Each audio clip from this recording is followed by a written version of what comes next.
अस्सलाम वालेकुम जी। I do hope so you all people are being fine. Okay, Allah Taala आप लोगों को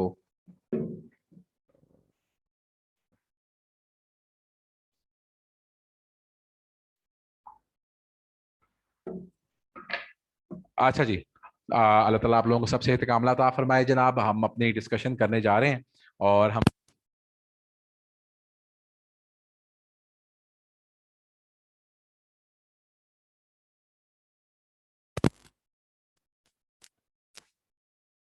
सॉरी, मेरा ख्याल ये है कि मैंने पाँव मार के उतार दी थी लाइन इसकी।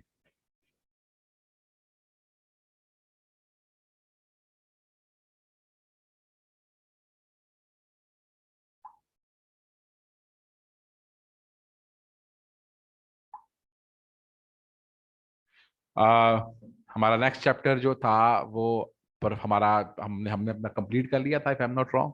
मुझे कोई बताएगा जनाब, हमने लास्ट लेक्चर के अंदर अपनी बात कंप्लीट कर ली थी, हमारा चैप्टर कंप्लीट हो गया था। Anybody should raise the hand. Thumbs up ही आ रहा है सिर्फ, तो रेज हैंड किसी ने नहीं किया। मैं चाह रहा हूँ मुझसे कोई बात करे और मुझे बताया कि जी सर हमने पिछली दफा सारा कंप्लीट कर लिया था। जनाबे वाला राना अजीम साहब जी हमारे साथ है। राना साहब, पिछला चैप्टर खत्म हो गया था हमारा। चलो जजाकल्लाह खैर, बंद कर दीजिए। अच्छा जनाब, आज हम बात को आगे लेके चलते हैं और इस बात के लिए अब हमारा जो पहला हमारा जो एरिया था वो डिस्कशन हमने जो अभी तक की थी वो हमने ये की थी that we have a contract. और हमने अपने पास पहले तो अपने सिलेबस का एक ग्रिड खत्म किया और वो ग्रिड क्या था? वो ग्रिड ये था कि जनाब हमारा जो लॉ है वो लॉ का मतलब क्या है और पाकिस्तान का सिस्टम ऑफ कॉन्स्टिट्यूशन क्या एग्जिस्ट करके चलता है, ये ग्रिड हम खत्म कर चुके हैं। दूसरा जो हमारे पास कॉन्ट्रैक्ट एक्ट था, तो बेटा कॉन्ट्रैक्ट एक्ट के अंदर बेसिकली तीन हिस्से हैं। ठीक होगी बात जी। पहला जो हिस्सा है वो है कॉन्ट्रैक्ट की फॉर्मेशन का। दूसरा जो हिस्सा है वो है कॉन्ट्रैक्ट की एग्जीक्यूशन का। और तीसरा जो हिस्सा है वो है स्पेशलाइज्ड कॉन्ट्रैक्ट का। ये तीन हिस्सों के अंदर हमारा लॉ चलता है। तो हमने पहले जितना अभी तक पढ़ा, हमने कॉन्ट्रैक्ट की फॉर्मेशन कंप्लीट कर ली है। अब आपका मकसद सिर्फ कॉन्ट्रैक्ट को बनाना ही नहीं होता। कॉन्ट्रैक्ट को बनाने के बाद उससे अगला स्टेप हमारे लिए क्या है? उस कॉन्ट्रैक्ट को एग्जीक्यूट करना। और एग्जीक्यूट का मतलब ये है कि हम दो काम कर सकते हैं। एक काम या तो हम उसको परफॉर्म कर लें और दूसरा काम हम उसको परफॉर्म ना करें, नॉन परफॉर्मेंस। अगर हम परफॉर्म कर लें तो हम परफॉर्मेंस कैसे करेंगे, और अगर हम नॉन परफॉर्म कर लें तो वो नॉन परफॉर्मेंस के अंदर हमें फिर क्या करना पड़ेगा? हमें ब्रीच होगा। ब्रीच का मतलब यह है कि हमें उसके अगेंस्ट कुछ ना कुछ रेमेडीज देनी पड़ेंगी। तो ये सारी कहानी के परफॉर्म और परफॉर्मेंस कैसे होती है, और अगर नॉन परफॉर्म करें तो फिर हमें क्या उसके अगेंस्ट सजा भुगतनी पड़ेगी। बेटा ये सारा जो पार्ट है ये एग्जीक्यूशन से रिलेट करता है कि जो कॉन्ट्रैक्ट बना है, मकसद जो फॉर्म हुआ है वो फॉर्म हो के अब टर्मिनेट कैसे होगा। अब हम उस कॉन्ट्रैक्ट को टर्मिनेट कैसे करेंगे? आपने कॉन्ट्रैक्ट बना तो लिया, लेकिन अब इस बने हुए कॉन्ट्रैक्ट की टर्मिनेशन कैसे होगी? ये कब, जो कॉन्ट्रैक्ट बनाने के लिए इतने कष्ट किए, अब इसको एग्जीक्यूट करके ही हम टर्मिनेट करेंगे। तो अब बेटा जो हमारे अगले दो तीन चैप्टर्स हैं, डिस्कशन है, वो हमारी किससे रिलेटेड है? वो हमारी एग्जीक्यूशन से रिलेटेड है। फॉर्मेशन हम सारी की सारी कंप्लीट कर चुके हैं। जनाब वाला चैप्टर का नाम हमारे पास जो है वो हम परफॉर्मेंस ऑफ कॉन्ट्रैक्ट इसमें पढ़ रहे हैं। और परफॉर्मेंस ऑफ कॉन्ट्रैक्ट के अंदर जो हमारे पास दो तीन चीजें हैं, let's move with that. The very first is, आइएगा, मीनिंग एंड पर्पस। तो हमारे पास जो परफॉर्मेंस होती है बेटा, इसका मतलब क्या है कि हम अपना जो कॉन्ट्रैक्ट किया था, जो हमने लोगों से वादा किया था, अब उस वादा करने के बाद हमने उसको कंक्लूड करना है और हम उसे परफॉर्म करना है। बेटा परफॉर्मेंस को दो हिस्सों में तकसीम किया गया, यानी कि दो किस्म की परफॉर्मेंस होती है। एक को हम एक्चुअल परफॉर्मेंस कहते हैं और दूसरी को हम अटेम्प्टेड परफॉर्मेंस कहते हैं। एक्चुअल परफॉर्मेंस क्या होती है और अटेम्प्टेड परफॉर्मेंस क्या होती है, इन दोनों को अगर हम देखें तो कहता है जनाब, एक्चुअल परफॉर्मेंस का मतलब यह है कि मैंने आपसे एक काम कहा था, आपको हमने एग्रीमेंट किया था कि मैं तुम्हें 65,000 रुपया दूंगा और तुम मुझे एक लैपटॉप दोगे। मैंने तुम्हें 65,000 रुपया दे दिया और तुमने उसके एवज मुझे लैपटॉप दे दिया। तो ये क्या है? ये एक एक्चुअल परफॉर्मेंस है। वाक्यतन मैंने तुम्हें 65,000 दिया और वाक्यतन तुमने उसके इवज मुझे मेरा लैपटॉप मूव कर दिया। सो दैट मीन्स वो जो हमने आपस में मुआहदा किया था, ऑफर की थी, एक्सेप्टेंस की थी, कंसिडरेशन डिसाइड की थी और एक मुआहदा कंक्लूड किया था, मुबारक हो, अब हमने मुआहदा परफॉर्म कर दिया है। आपने मुझे लैपटॉप दे दिया, मैंने आपको 65,000 रुपया दे दिया और दोनों हंसी खुशी रहने लगे। हमारा कॉन्ट्रैक्ट टर्मिनेट हो गया, हमारा कॉन्ट्रैक्ट अपने इख्तिताम तक जा पहुंचा, हमने परफॉर्म कर दिया। एक और परफॉर्मेंस भी होती है जिसको हम क्या कहते हैं? Attempted performance. अगले पेज पे आइएगा। अटेम्प्टेड परफॉर्मेंस का मतलब यह है कि मैं परफॉर्म करने के लिए तैयार था, मैं परफॉर्म करने के लिए आया था, आपने उसका फायदा नहीं उठाया। जरा देखिएगा हमारे पास क्लास में कितने बच्चे हैं इस टाइम। हमारे पास 175 स्टूडेंट है, जबकि टोटल स्टूडेंट शायद 200 से ऊपर का है। तो जो हमारे पास 20-25 लोग आज मौजूद नहीं है, उनको मैं ये इतला करना चाहता हूँ, बंद कर दो बेटा इसको। अब मैं उनको ये इतला करना चाहता हूँ कि मैंने अटेम्प्टेड परफॉर्मेंस कर दी। जिशान आबद ने अपने आप को वक्त मुकर्रा के ऊपर हाजिर किया, जिशान आबद ने अपने लेक्चर को पढ़ाया। आपने अगर लेक्चर नहीं भी आज का आपने नहीं भी लिया तो मुबारक हो, आपका नुकसान हुआ है, मेरे पैसे बन गए हैं, आप अपना टोकन इस्तेमाल कर चुके हैं। ऐसे ही एक मजदूर जो है वो अगर आप उसको हायर करते हैं एक दिन के लिए और सारा दिन उसको बिठाई रखते हैं, शाम को कहते हैं कि जा पुत्र घर जा, तो भाईजान वो तो आपसे पूरे दिन की मजदूरी लेगा। अटेम्प्टेड परफॉर्मेंस ये होती है कि एक पार्टी अपने आप को परफॉर्मेंस के लिए प्रेजेंट कर रही होती है, जबकि दूसरी पार्टी जो है उस परफॉर्मेंस का फायदा नहीं उठा रही होती है, उसको रिफ्यूज कर रही होती है। और याद रखिएगा, अटेम्प्टेड परफॉर्मेंस जो होती है वो परफॉर्मेंस के बराबर होती है और अटेम्प्टेड परफॉर्मेंस जो है उसका वही अमल दखल होता है जो कि एक नॉर्मल परफॉर्मेंस का होता है। So this is very clear. So this is what he says. वो कहता है जनाब, अटेम्प्टेड परफॉर्मेंस क्या है? जब एक शख्स अपनी परफॉर्मेंस के लिए अटेम्प्ट करे और आपको कहे लेकिन आप उसको एक्सेप्ट ना करें, तो फिर हम क्या कहेंगे? ये क्या है? हम कहेंगे कि ये अटेम्प्टेड परफॉर्मेंस है। और अटेम्प्टेड परफॉर्मेंस का जो दूसरा नाम है बेटा, हम इसको अंग्रेजी में टेंडर भी कहते हैं। ये वो टेंडर नहीं है जो अखबारों में आता है, ये टेंडर स्पेसिफिक एक नाम है जो कि हम लॉ में, हम अटेम्प्टेड परफॉर्मेंस का जो दूसरा लॉ का नाम है उसको हम टेंडर कह के चलते हैं।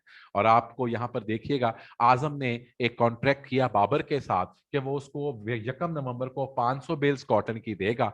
आजम ये कॉटन की बेल्स लेके वक्त मुकर्रा पर उस जगह पे पहुंच गया, बाबर ने रिफ्यूज किया, उसने डिलीवरी नहीं ली बगैर किसी वजह के। तो भाईजान, आजम का कसूर तो नहीं है, आजम ने तो अपना काम परफॉर्म करने के लिए वक्त मुकर्रा पर पहुंचा, सब कुछ किया। अगर आजम का आपने परफॉर्मेंस को एक्सेप्ट नहीं किया तो अब कसूर किसका? बाबर का। आजम मुक्ति हो गया, आजम ने परफॉर्मेंस दे दी। आजम की परफॉर्मेंस जो है वो एक्चुअल परफॉर्मेंस नहीं है, आजम की परफॉर्मेंस अटेम्प्टेड परफॉर्मेंस है और अटेम्प्टेड परफॉर्मेंस को हम टेंडर भी कहते हैं जनाबे वाला। अब यूं हमने परफॉर्मेंस की दो किस्में पढ़ ली, एक हमने कहा एक्चुअल परफॉर्मेंस और दूसरी को हमने कहा टेंडर। एक्चुअल परफॉर्मेंस तो हमारे लिए प्रॉब्लम बिल्कुल नहीं। आपने मुझे 65,000 देना था, मैंने आपको 65 देना था, मैंने आपको 65 दे दिया। आपने मुझे उसके एवज लैपटॉप देना था, मैंने आपसे लैपटॉप ले लिया। तो बेटा एक्चुअल परफॉर्मेंस तो दर हकीकत कोई मसला और कोई कोई प्रॉब्लम नहीं। लेकिन टेंडर जो कि थोड़ा सा ट्रिकी है, कल कोई एवी मतलब हमें गेड़े में ना कह दे कि हाँ जी मैंने टेंडर किया था, तो हमें फिर कानून को फिर क्या करना पड़ा, उसको टेंडर से रिलेटेड यहां पर हमें क्या देने पड़े? एसेंशियल्स देने पड़े। So there are certain essentials for a valid tender. जिस तरह हमने पढ़ा था ना, essentials for offer, essentials for acceptance, तो बेटा टेंडर के कुछ एसेंशियल्स हैं। अगर ये एसेंशियल्स नहीं होंगे तो टेंडर टेंडर नहीं होगा, टेंडर वैलिड नहीं होगा, अटेम्प्टेड परफॉर्मेंस नहीं होगी। ये एसेंशियल्स क्या हैं? पहली बात, इट मस्ट बी अनकंडीशनल। जनाबे वाला, टेंडर अनकंडीशनल होना चाहिए। तुम कानून के मुताबिक या मुआहदे के मुताबिक जो तुम्हारी आपस की शिकें थी, हाँ उन शिकों की हद तक तो तुम बात कर सकते हो, लेकिन तुम कोई नई पख नहीं लगा सकते। अगर तुमने किसी को ऑफर टू परफॉर्म करना है तो जो तुम्हारा मुआहदा हुआ है उसके मुताबिक ऑफर टू परफॉर्म करोगे। कोई नई पख या नई शिकायत या नया नई वहां पर लुचफराई करोगे तो वो आपका टेंडर टेंडर नहीं होगा। चूंकि टेंडर के लिए जरूरी है कि इट मस्ट बी अनकंडीशनल।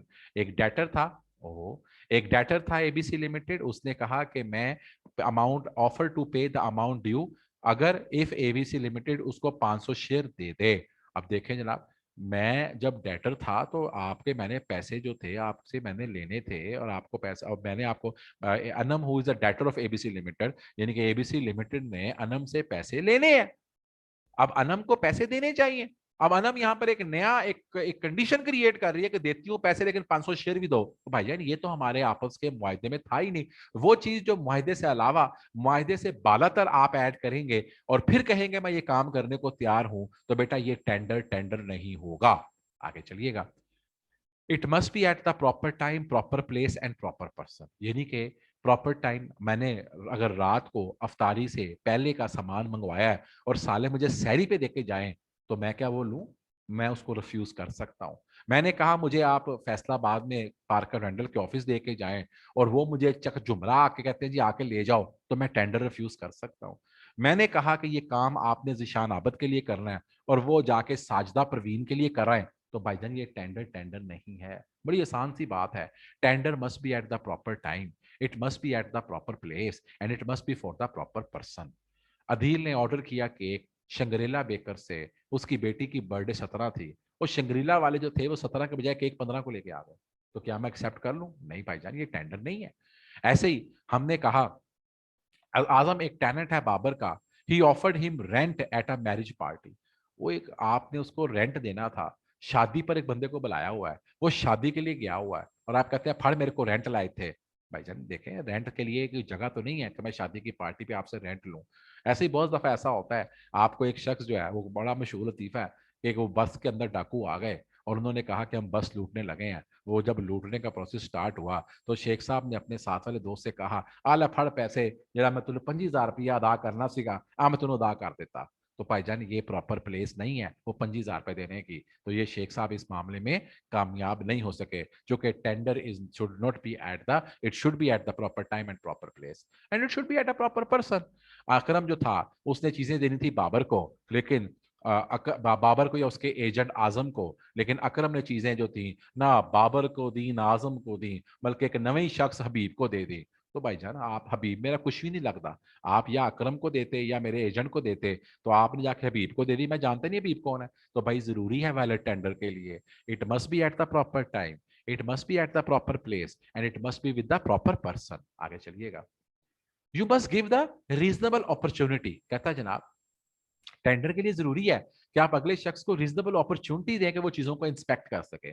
ये नहीं हो सकता कि आप रात के अंधेरे में कहें कि जनाब इसकी चमक देख लें। जब तक उस शख्स को जिसको आप टेंडर दे रहे हैं उसके पास उस चीज को एग्जामिन करने के लिए इफ नीडेड रीजनेबल अपॉर्चुनिटी नहीं है, वो टेंडर टेंडर नहीं होगा। और याद रखिएगा, tender must be for the whole obligation, tender partial नहीं होता। हाँ थोड़ा बहुत 19-20 वो किया जा सकता है, लेकिन अगर मैंने आपसे 20 आइटम मंगवाए थे, आप 20 के बजाय 19 ले आए हैं कि सर ये 19 पूरे ले लें, सातवां जरा था वो आधा है बाकी भिजवाता हूँ आपको, तो ये टेंडर हो जाएगा। थोड़ी बहुत डेविएशन, ये नहीं है कि 20 के अगेंस्ट आपने कहा जी 10 रख लो, 10 पे देखेंगे जो आएगा नहीं भाईजान।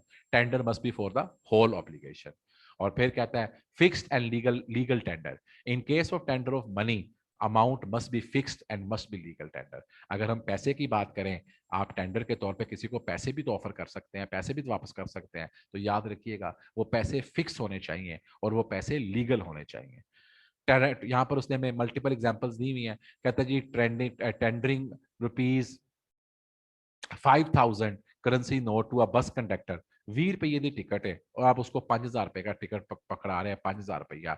ये कोई टेंडर तो ना हुआ। ऐसे ही टेंडरिंग अ चेक ऑफ, आपने ट्रक ड्राइवर उसको बस वाले को 20 रुपए की टिकट के अगेंस्ट उसे कहा पढ़ो मैं तुम्हें चेक कर देता हूँ 20 रुपए का, तो it is not the valid tender. तो वैलिड टेंडर के लिए क्या जरूरी है? It must be something which is legal and which must be fixed in the amount. So भाई it you must give the reasonable opportunity, you must give the tender for the whole obligation and it must be अगर ये rupees की बात है, अगर पैसों की बात है, it should be fixed or determined value जनाबे वाला।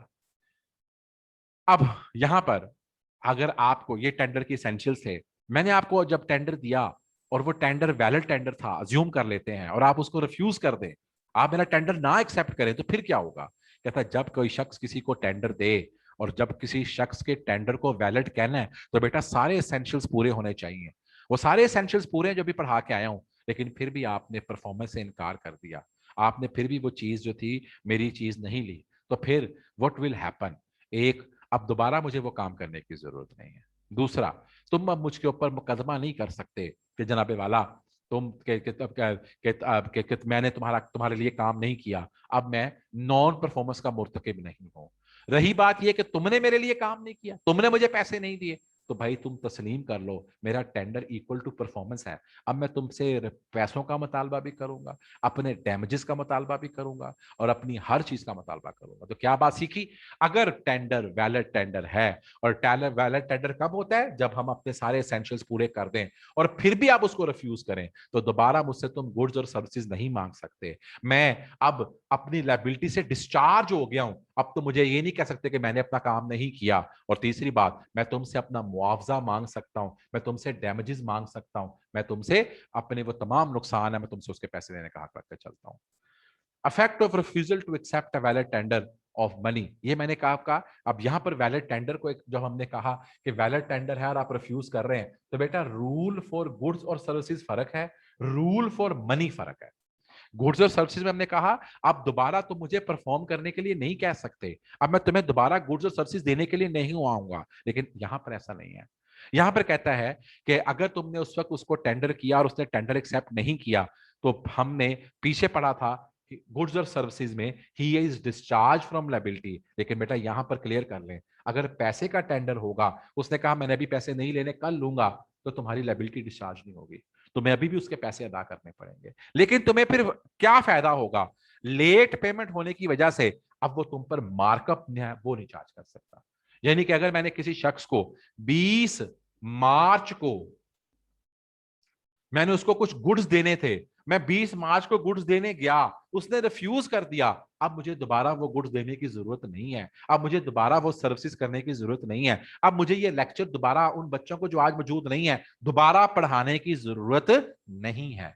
लेकिन अगर आप कॉलेज की फीस 20 मार्च को देने के लिए गए और 20 मार्च को आपकी आखिरी डेट थी, उसके बाद 500 रुपए का फाइन था पर डे, पता चला वहां पर कैशियर और मैम शाजिया नहीं है, तो अब आपका टेंडर तो हो गया, आप पैसे देने के लिए गए थे, वहां पे कोई मौजूद नहीं था, आप पैसे नहीं दे सके। अब इसका मतलब ये नहीं है कि आप कहेंगे आज के बाद मैंने फीस नहीं देनी, फीस आपको देनी पड़नी है।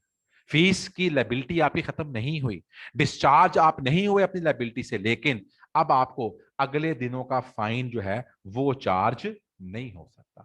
You can not charge the fine. तो क्या फर्क है? गुड्स और सर्विसेज के टेंडर की रिफ्यूजल में आपको दोबारा वो सर्विसेज देने की जरूरत नहीं होती, जबकि पैसे के फॉर्म के अंदर अगर पैसे का टेंडर था तो आपको वो पैसे देने पड़ेंगे। सिर्फ आपको क्या है, आपको एडिशनल चार्जेस या आपको उसके ऊपर पेनल्टी नहीं पड़ेगी। Effect of refusal to perform. When a party to contract refused to perform, disabled himself from performing the promisee may put an end to contract unless he has signed by words or conduct his willingness in continuance। कहते जनाबे वाला, अगर एक party, ये एक separate article है, अगर एक पार्टी जिसने अपने किसी काम को परफॉर्म करना था वो उस काम को परफॉर्म ना करे, तो फिर हम क्या करेंगे? तो कहता है जनाबे वाला, फिर हम उस कॉन्ट्रैक्ट को कैंसिल कर सकते हैं ता वक्त के दूसरी पार्टी ने अपनी विलिंगनेस इन दी कंटिन्यूएंस ना दी हुई हो। यहां पर बेटा ये केस मल्टीपल दफा आएगा, मैं आपके साथ ये केस एक दफा डिस्कस कर रहा हूं और इस केस को आप मल्टीपल जगहों पर मल्टीपल एंगल से देके चलेंगे। मैं सारी बातें आपको एक ही दफा बता रहा हूं, फिर मुख्तलिफ जगहों पे आता रहेगा और मैं आपसे बात करता रहूंगा। एक एक एक एक सिंगर है और उस सिंगर ने मुआयदा किया कि वो 1 मंथ के लिए एक होटल में गाना गाएगी और वो 7 डेज अ वीक वो आया करेगी, हर दिन आएगी, और उसका एग्रीमेंट 1 मंथ का है, और उसको हर दिन गाने का 1000 रुपया जो है वो मिलेगा, और ये 1000 रुपीज जो हैं ये उसको मिलते रहेंगे, और हर पेमेंट जो होगी हर हफ्ते बाद 7000 रुपए की पेमेंट हो जाएगी। और उसने ये मुआयदा जो था ये 1 मंथ के लिए, चले 6 मंथ्स के लिए ये मुआयदा किया, कोई छुट्टी नहीं, रोज शाम को गाना गाने के लिए आना है, 7 डेज अ वीक गाना है, रोज के 1000 रुपया है, 7 दिनों के बाद उसको हफ्ते के पैसे इकट्ठे मिला करेंगे। अब क्या हुआ, वो सिंगर आई और उस सिंगर ने 6 डेज गाया, 6 दिन गाया, और फिर जब 7वां दिन आया तो वो 7th डे क्या कर गई, 7th डे को वो ऑफ हो गई, बगैर किसी को बताए छुट्टी कर ली, ना कोई फोन, ना कोई इतला, ना कोई माफी। अब जनाबे वाला फिर क्या होता है, अब 7वें दिन के बाद हमारे पास दो ऑप्शंस बनती हैं। हमारे पास 7th डे के बाद वो जब 8वें दिन आई, 8th डे के ऊपर, तो 8th डे को जब वो आई तो मैंने कहा चुक, पैसे से दफा हो जा। मैंने उसको काम से मना कर दिया। अब हमने जब मना किया, क्योंकि उसने कॉन्ट्रैक्ट कैंसिल कर दिया, एक बंदे ने रिफ्यूज टू परफॉर्म कर दिया, रिफ्यूज टू परफॉर्म कर दिया, तो फिर मैं क्या कर सकता था? प्रोमिजी ही में put an end to the contract. तो प्रोमिजी वो मुआयदा कैंसिल कर सकता है। तो जनाब ये तो होगी पहली बात। दूसरी बात ये भी पॉसिबल है, जब वो 8वें दिन आई तो मैंने, 8वें दिन आया या आई तो मैंने उसको कूरी वट्टी और मैंने कहा चलो दफा हो, गाना गाओ। इसका मतलब क्या हुआ? अब मैंने उसे क्या कह दिया है?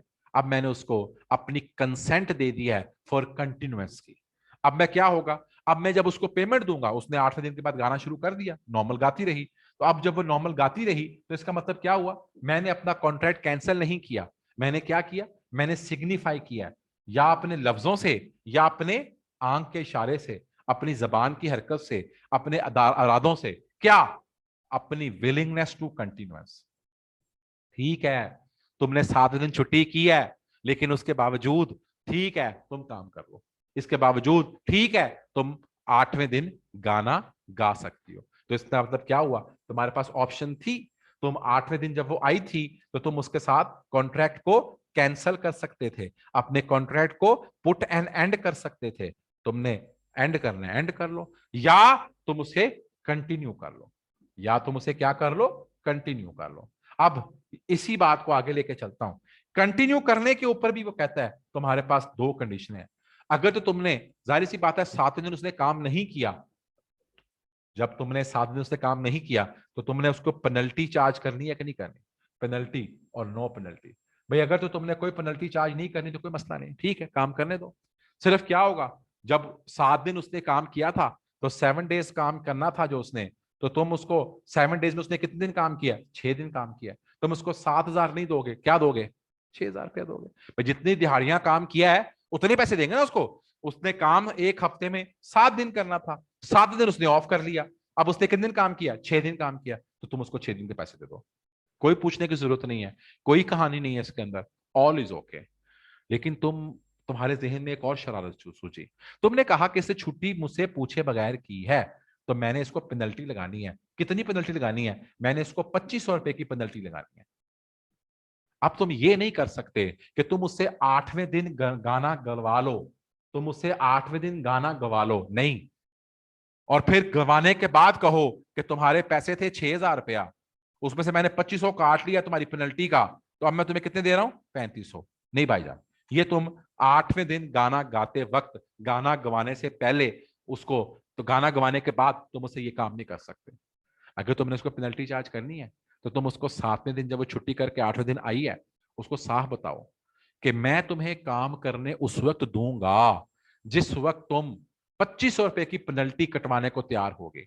अगर वो एग्री कर जाता है इस बात के ऊपर, अगर वो एग्री कर जाती है इस बात के ऊपर, तो फिर तो कोई मसला नहीं। लेकिन अगर तुमने उससे ये बात नहीं की और तुमने उसे गाना गाने दिया, तो अब तुम पेनल्टी नहीं चार्ज कर सकते, पेनल्टी नहीं चार्ज कर सकते। सिर्फ वो जो 7 दिन के पैसे थे वो काट सकते हो, वो तो सिंपल सी बात है, काम ही नहीं ना किया उसने।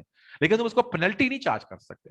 अगर तुमने उसको पेनल्टी चार्ज करवानी है तो फिर क्या जरूरी है? फिर जरूरी ये है कि तुम उसको रोको, उसे कहो सुनो, तुमने अपना मुआयदा कैंसिल कर दिया हुआ है, अब तुम आज 8वें दिन आई हो, मैं तुम्हें आगे गाने की इजाजत देता हूं, लेकिन एक शर्त के ऊपर कि तुम्हारा 2500 रुपया कटेगा। मंजूर है तो गाना गा लो, नहीं मंजूर तो पैसे लेके निकल जाओ। अब तुम पेनल्टी चार्ज कर सकते हो। लेकिन अगर तुमने उसको 8वें दिन गाना गवा लिया, तो जब तुमने उसे गाना गवा लिया, तुमने अपनी एक्सेप्टेंस फॉर कंटिन्यूअस दे दी, अब पेनल्टी किस बात की?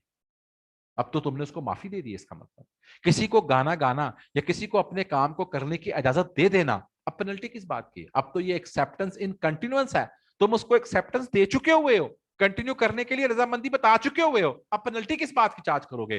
कानून कहता है फिर तुम पेनल्टी चार्ज नहीं कर सकते। अगर तुमने पेनल्टी चार्ज करनी है, पहले बताओ, उसको 8वें दिन गाना गाने से पहले बताओ, otherwise you have no right. Is it clear sir? ये बात सबको समझ आई है? All clear? जरा देखिएगा थम्स अप आते हैं कि नहीं आते, बच्चों को समझ आई बात के नहीं?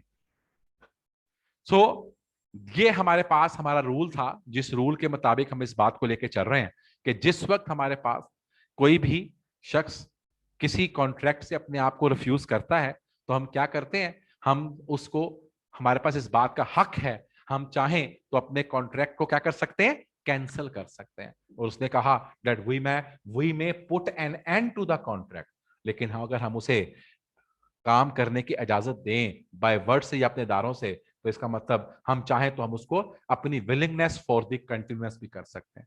जो यहां पर आपको केस दिया हुआ है, इस केस के अंदर उसने सिर्फ ये कहा कि जी ठीक है, वो उसको पेनल्टी की बात नहीं की हुई। आगे किसी केस में इस एग्जाम्पल के अंदर पेनल्टी की भी बात की होगी, जब वो पेनल्टी की बात आप देखेंगे तो आप चेक कर लीजिएगा, दैट विल बी डन। ऐसे जनाब हमारे पास कंडीशंस आ रहे हैं।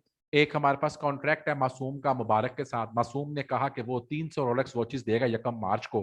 अब बताएं अगर उसने वॉचेस देनी है यकम मार्च को तो फिर क्या शराइत है। तो बेटा वो जो सारी वैलिड टेंडर की आपने शर्तें पढ़ी हैं वो सारी लिख दें यहाँ पर, वो सारी की सारी आएंगी यहाँ पे। अगेन वैलिड टेंडर के अंदर क्या राइट्स हैं, क्या सैंक्शन है, सब वही कहानी सारी। तो यहां तक हमारी बात डिस्कस होती है। हमने क्या सीखा, हमने कहा परफॉर्मेंस, हमने कहा परफॉर्मेंस दो तरह की होती है। हमने कहा एक्चुअल परफॉर्मेंस और हमने कहा टेंडर। हमने टेंडर के पॉइंट ऑफ व्यू से उसका वैलिड, हमने उसका एसेंशियल्स को पढ़ा। हमने फिर पढ़ा कि अगर कोई शख्स टेंडर दी हुई परफॉर्मेंस को रिफ्यूज कर दे हम फिर क्या करेंगे। हमने कहा सर्विसेज होंगी तो आपको दोबारा सर्विसेज देने की भी जरूरत नहीं है, लेकिन अगर पैसा होगा तो पैसा आपको देना पड़ेगा, लेकिन अब वो आपसे उसका मार्कअप या उसके लेट चार्जेस नहीं ले सकेगा। और फिर हमने कहा अगर कोई शख्स जो है वो परफॉर्मेंस से इनकारी हो जाए, अपने कॉन्ट्रैक्ट की खिलाफ वर्जी कर ले, तो हमने कहा आप चाहो तो कॉन्ट्रैक्ट को कैंसिल कर दो, और हमने कहा आप चाहो तो एक्सेप्टेंस इन कंटिन्यूअस दे दो। तो जनाबे वाला ये वो बात थी जो हमारे पास पहले पार्ट में। अब हमारा दूसरा इसका जो एरिया है वो है कौन से लोग हैं जो कि परफॉर्म कर सकते हैं, हु कैन परफॉर्म। जब हम एक दो लोगों के दरमियान मुआयदा होता है, हमारे पास एक मुआयदा हुआ, एक पार्टी ए है और एक पार्टी बी है, पार्टी ए ने इसके लिए परफॉर्म करना है और बी ने इसके लिए परफॉर्म करना है, तो हु कैन परफॉर्म। तो भाईजान सबसे पहली बात, सबसे पहले प्रोमिजर। पहली ड्यूटी किसकी है परफॉर्मेंस की, प्रोमिजर की है। It is the duty of promisor that he has to perform.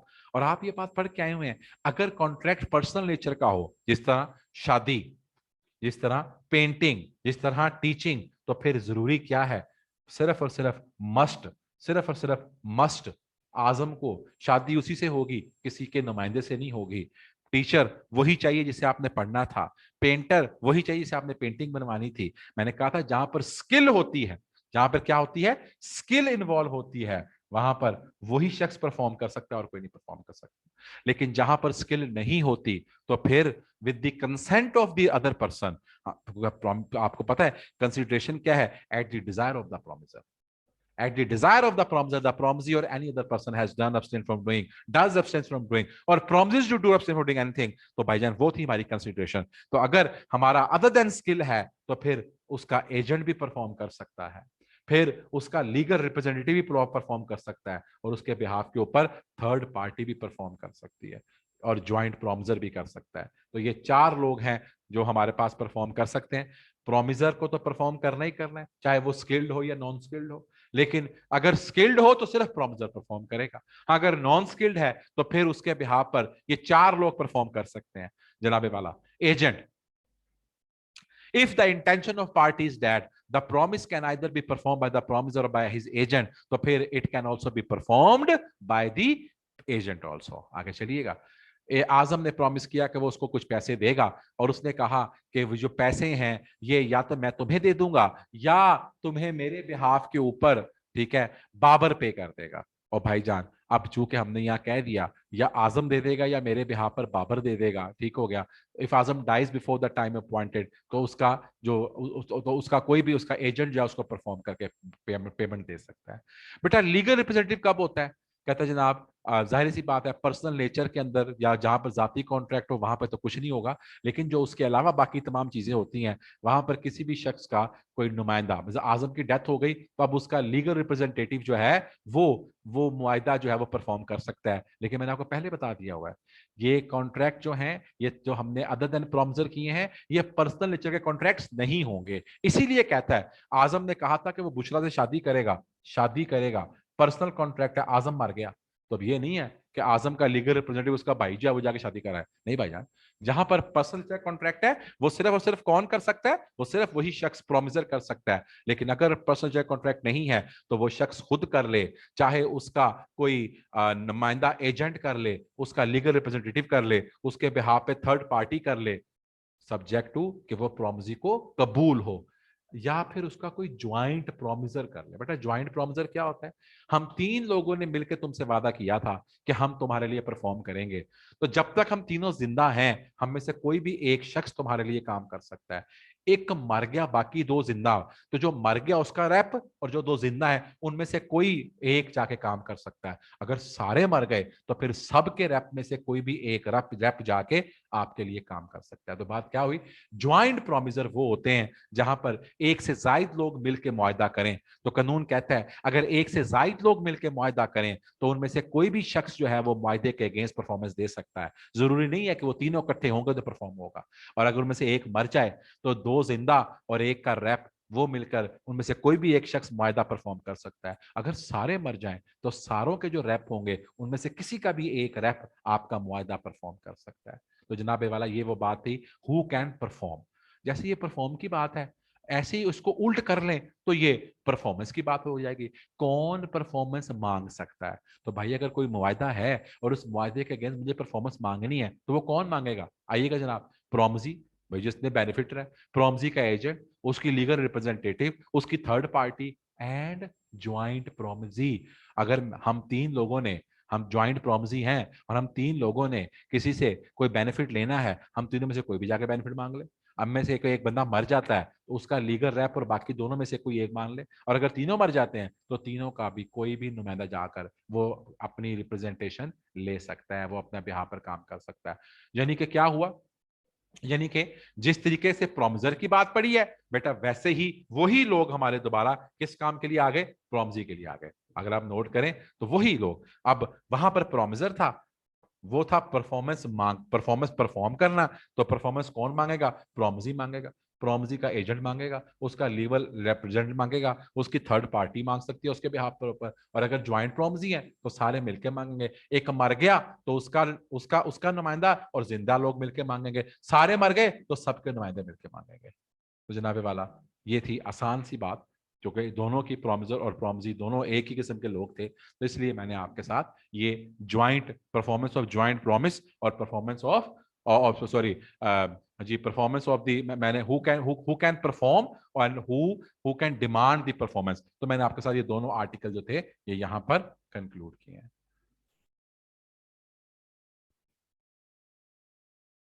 मेरा ख्याल है आज के लिए काफी है इतना।